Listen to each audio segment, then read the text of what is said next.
nessa oportunidade nós vamos falar sobre os 3 tempos do relacionamento de Deus com o homem. Como isso aconteceu? Como isso afeta ou nos afeta na vida real, realmente, no dia a dia. Você vai entender que para ter um relacionamento com Deus é preciso você compreender como isso aconteceu. E eu vou te levar agora para ter essa ideia, um pouquinho da ideia de como isso aconteceu, para que você compreenda o que você precisa fazer para poder estar na presença de Deus, para que você possa ter um relacionamento com Deus. Ok? O primeiro passo é o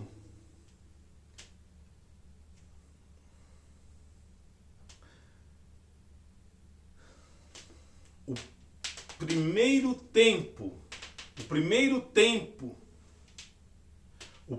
tempo do relacionamento de Deus com o homem, o primeiro tempo do relacionamento de Deus com o homem,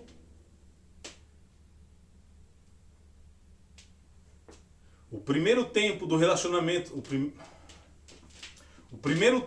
relacionamento de Deus com o homem é quando Deus falava com o homem.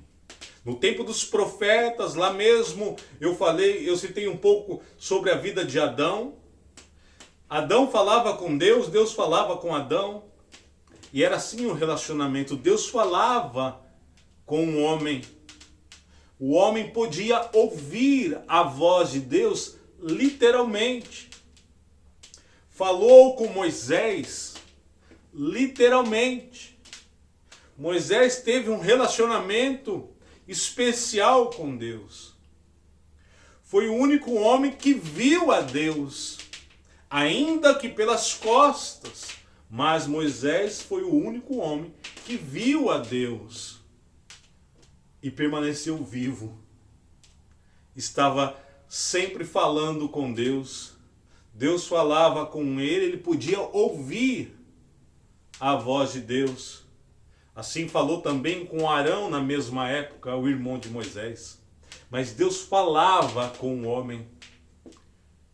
Algo de um privilégio excepcional. Num certo momento, Deus perguntou ao povo se eles queriam falar com ele, mas o povo se recusou. O povo de Deus, o povo de Israel. Eles recusaram. Eles tinham medo. Há pessoas que têm medo de se relacionar com Deus, porque acredita que Deus vai cobrar deles algo que eles não podem dar, ou tem medo de ter um compromisso com Deus, não quer falar com Deus, porque tem medo do que Deus vai falar para eles. O segundo tempo é o tempo em que Deus andou com os homens sobre a terra. Ao ponto deles, ou de um deles, reclinar a sua cabeça e encostar no peito de Jesus, como fez João. Ali Deus, encarnado na pessoa de Jesus, como Filho de Deus, ele andou entre os homens, se relacionou com eles, tocou neles, falou com eles, de uma forma jamais vista, algo ímpar, algo único.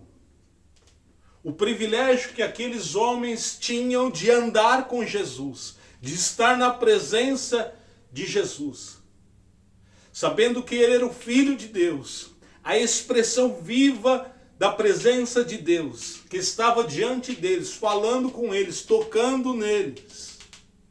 Um privilégio sem igual. Compreenda que 12 pessoas aproveitaram o máximo para estar junto com Deus na presença de Jesus ali. Jesus ensinou tantas coisas, deu tantos exemplos para aqueles que andavam com ele. Mas num certo momento alguém diz para Jesus: Jesus, tu és bom. Ele diz: não, eu não sou bom. Bom é o Pai que estás no céu.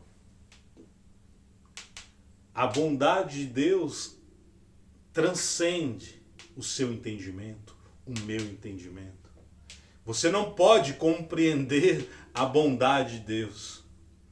Ainda que ele expressou essa bondade através da morte do seu filho, do seu único filho, na cruz do Calvário. E morte de cruz. Jesus foi crucificado por amor. A Bíblia diz: por amor de vós. Deus, ele ama a humanidade, ele ama você. É você que nos assiste.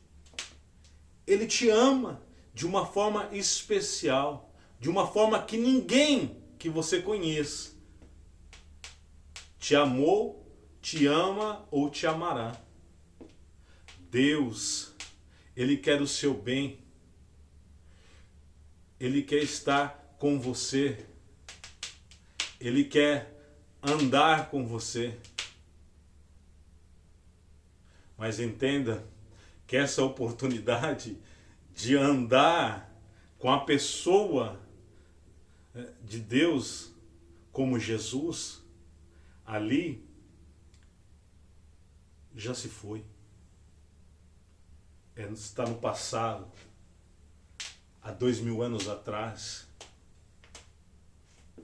Aí, naquele momento, que Deus recolhe o seu Filho, ele nos dá a maior de todas as oportunidades de ter um relacionamento com ele. É impossível alguém que você conheça ter esse tipo de relacionamento.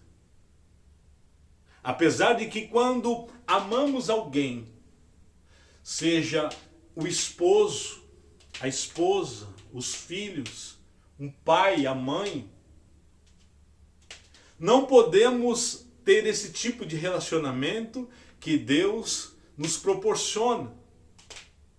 Depois que Jesus morre, ele passa a ter um relacionamento conosco, através do Espírito Santo de Deus, que habita em nós.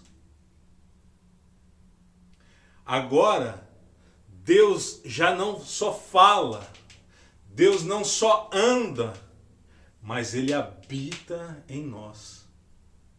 Esse é o terceiro tempo do relacionamento de Deus com o homem. E o maior de todos eles. Porque Deus agora habita em nós. Você é templo do Espírito Santo de Deus. Entenda que você é a morada de Deus. Deus habita em vós. O que você faz da sua vida? O que você faz da sua vida? Como você age? Como você reage? Como você se prontifica a fazer algo?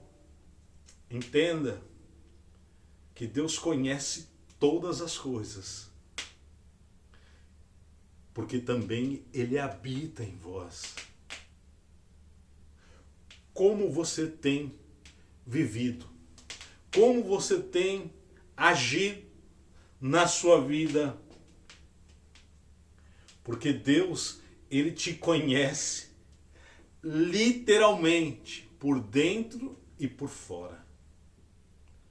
Deus conhece o seu coração. Ele habita em você. Ele habita em você. Ele sabe os seus sentimentos. Ele sabe aquilo que você está sentindo. Ele conhece o seu coração, os seus pensamentos, a sua vontade, os seus desejos, os seus sonhos. Como não lembrar de José? Deus deu a ele sonhos. Deus conhecia José. Ele queria fazer de José uma pessoa diferente dos seus irmãos, do seu pai. Deus queria fazer de José alguém especial. E eu quero te dizer que ele o fez. Ele o fez num tempo em que Deus falou com o pai de José. Jacó podia ouvir a Deus, falar com Deus. Mas Deus falou com José através dos sonhos, que conhecia o coração de José. Deus conhece o teu coração. Ele quer fazer algo grande na sua vida. Quer transformar a sua vida de uma forma especial. Mas é necessário você acreditar, saber que você verdadeiramente é templo do Espírito Santo de Deus, que Deus habita em você, para que você possa pensar duas vezes antes de tomar uma atitude, lembrando que você é templo do Espírito Santo de Deus, que Deus habita em você. Quando você vai dar um passo, você tem que pensar: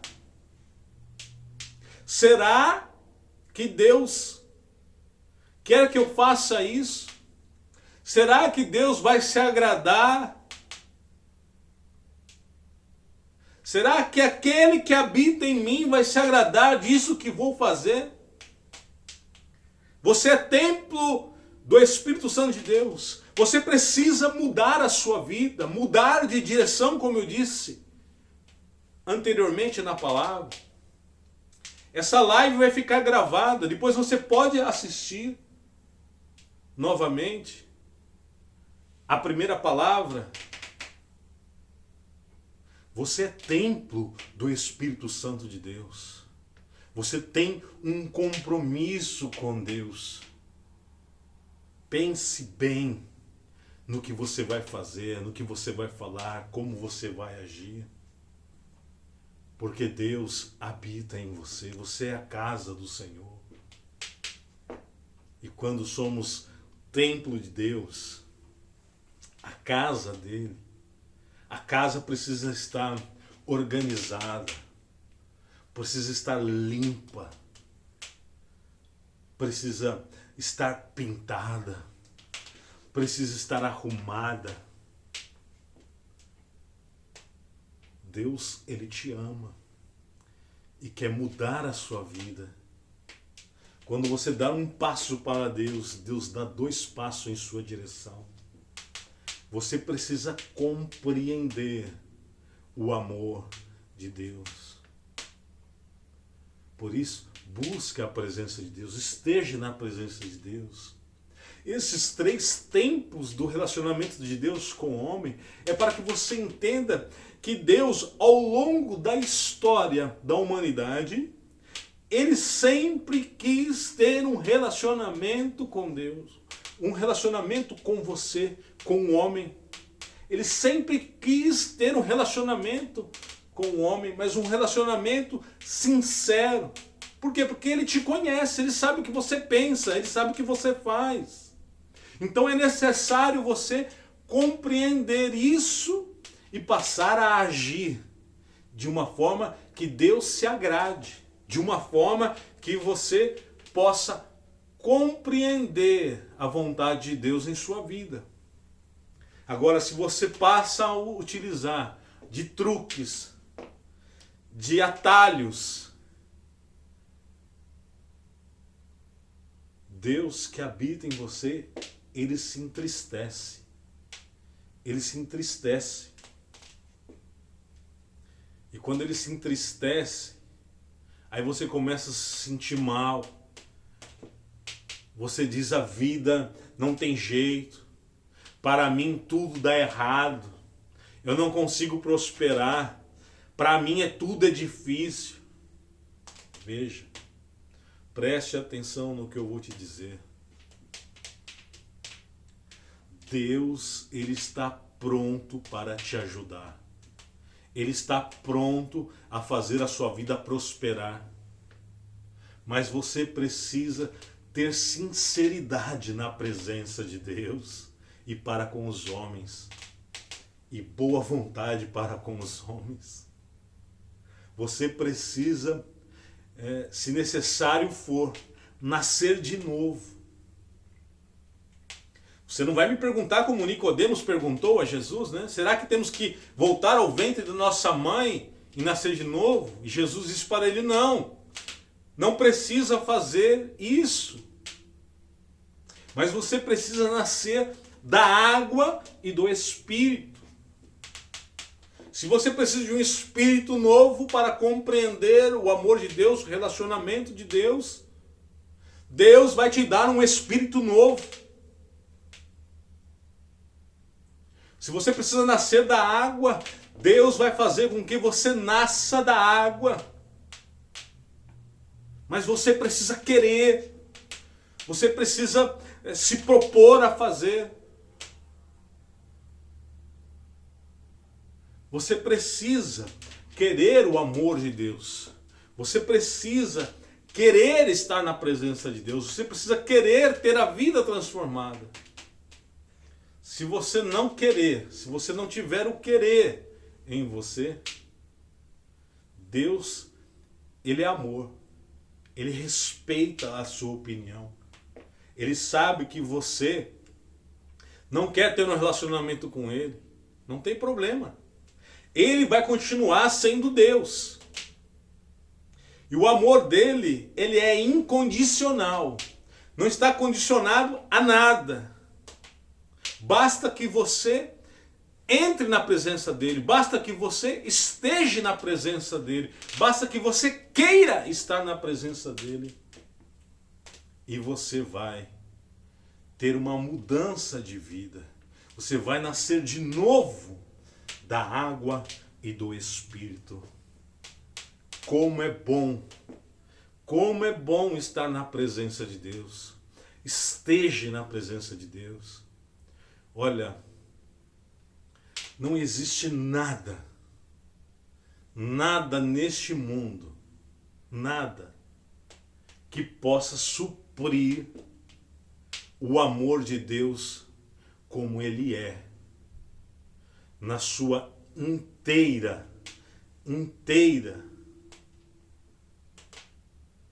legitimidade. Não tem nada mais legítimo do que o amor de Deus. Nada mais substancial que o amor de Deus. Nada melhor que o amor de Deus. Quando temos um relacionamento com Deus, a nossa vida é outra. A mudança da nossa vida é diferente. As pessoas vão olhar para você e vão dizer, é diferente. Tem algo em você diferente. Tem algo em você que eu não compreendo, está diferente, tem alguma coisa diferente.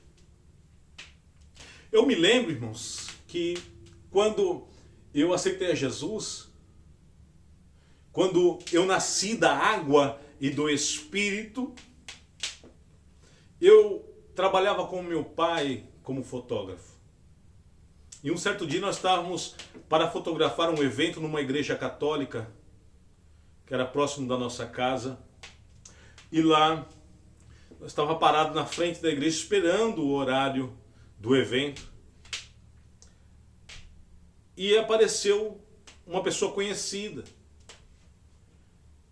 que me conhecia antes de eu nascer da água e do Espírito.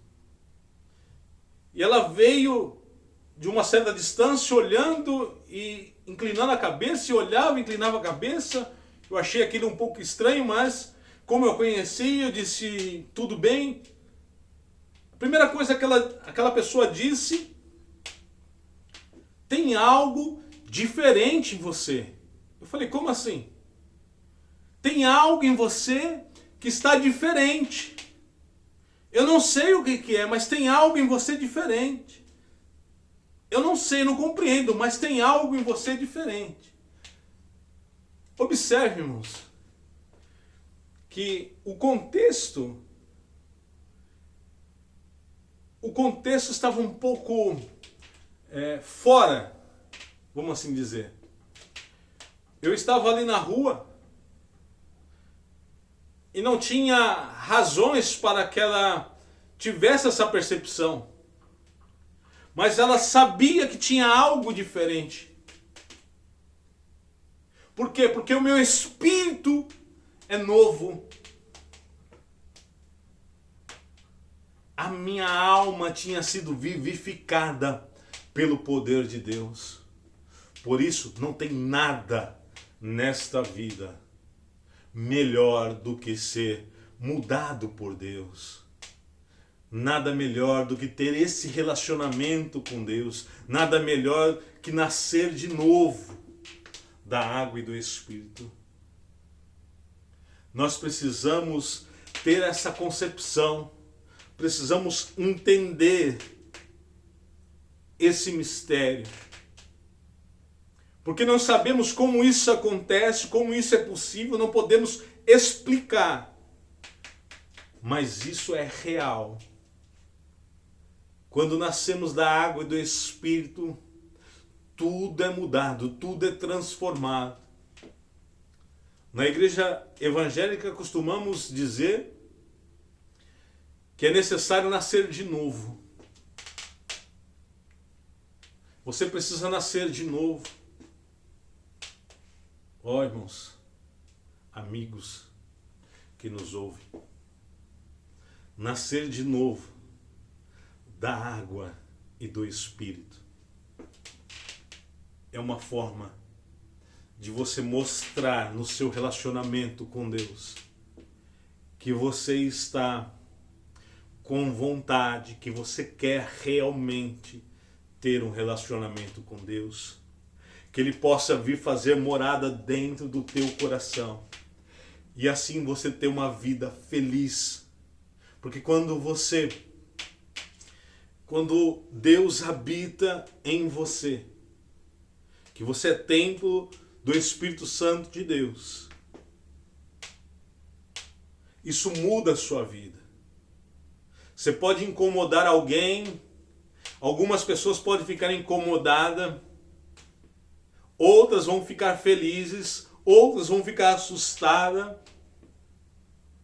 mas você será uma nova criatura. Você será ou poderá ser chamado de filhos de Deus. É algo que não tem preço. É algo especial para as nossas vidas. Como é bom, irmão, servir a Deus. Como é bom estar na presença de Deus. Deus é amor. Se relacione com Deus, porque Ele habita em vós.